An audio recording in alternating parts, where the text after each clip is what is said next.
केवल तो भगवान शंकर की कथा कर, भगवान भोलेनाथ का चरित्र वर्णन कर रहा। 6 सूत्र में से एक सूत्र भी अपनी जिंदगी में उतारा तो जीवन सार्थक हो। मात्र भगवान शंकर की पावन कथा का रसतत्व ग्रहण करें। एक देवराज नाम का ब्राह्मण शरीर में ताप पड़ गया और शरीर में ताप पड़ने के कारण बहुत ताप पड़ा तो शंकर के मंदिर में पहुंच गया, बैठा।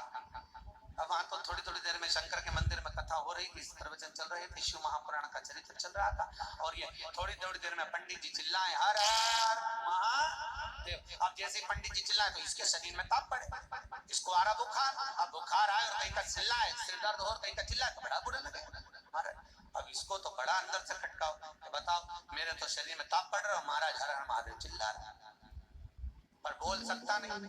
ताप पढ़ते पढ़ते पढ़ते पढ़ते थोड़ी देर में ये यहाँ से चला शंकर के मंदिर से कथा श्रवण कर कर थोड़ी देर, भले ताप पड़ा, बुखार आया, सिर दर्द हुआ, सब कुछ हुआ, पर शंकर की कथा तो शरीर में पहुंच गई, इस आत्मा तक पहुंच गई। होता है जब घर से चले होगे तो सोचे बुखार आ रहा है, सर दर्द हो रहा, ये हो रहा, वो हो रहा, पर शंकर के धाम में पहुंच गए तो अब ये सोच लो कि तुम शंकर के हो गए, तुम शिव के। यहाँ पिठले सेवा समिति के कहने पर नहीं आए, यहाँ पाठक जी के कहने पर नहीं आए, यहाँ हमारे कहने पर नहीं आए, यहाँ तो हम भी बुलाते तो तुम नहीं आते, क्योंकि ये नागरी महाकाल का राजा है महाकाल, और महाकाल राजा का एक नियम है, यहाँ कोई राजा, कोई मंत्री, कोई बड़े से बड़ा राजपाट वाला इस नगरी में रात नहीं रुक सकता। यहाँ का नियम है, क्योंकि यहाँ एक ही राजा, कौन सा? महाकाल राजा, बस उसी का राज्य चलता। तो जब उसके घर में आयो तो हम कौन बुलाने वाले? बोलो तो सही। उसने बुलाया, उसने ठहराया, उसने खिलाया, उसने घुमाया, 5 दिन घूमो फिरो, उसका दर्शन करो, आनंद करो, घरे जा। घर वाले पूछे कहाँ गई थी, तो कहना महाकाल के घर गई थी, उसने बुलाया। रामकृष्ण परमहंस जी से एक ने कहा, रामकृष्ण परमहंस जी से बोले, अरे रामकृष्ण परमहंस जी, हमने सुना है कि माता जगतजननी जगदम्बा शारदा भवानी माँ देवी आपसे बात करने के लिए आती है, आपसे मिलने के लिए आती है।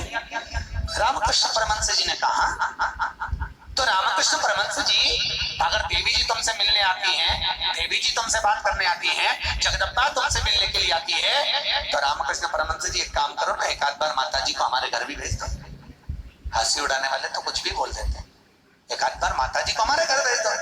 रामकृष्ण परमहंस जी ने कहा ठीक है, एड्रेस बता दो, देवी जी को तुम्हारे घर भेज दें। बोलो एड्रेस क्या है? उस व्यक्ति ने कहा, फलाना गली में, फलाना मोहल्ले में, ये वाले मकान में, इस नंबर में, इस जगह पर मैं रहता हूँ। रामकृष्ण परमहंस जी ने कहा, स्वामी विवेकानंद के गुरु रामकृष्ण परमहंस जी कहते हैं, जो एड्रेस आपने दिया ये तो आपके घर का, ये आपके घर का एड्रेस है, आपका एड्रेस दीजिए, आप कहाँ रहते हैं? उसको लगा मैं दुकान पे रहता हूँ, तो सकता दुकान का बोल रहा है, उन्होंने दुकान का एड्रेस दे दिया। रामकृष्ण परमहंस जी बोले, ये तो दुकान का एड्रेस है, आप कहाँ रहते हो, आपका एड्रेस दो।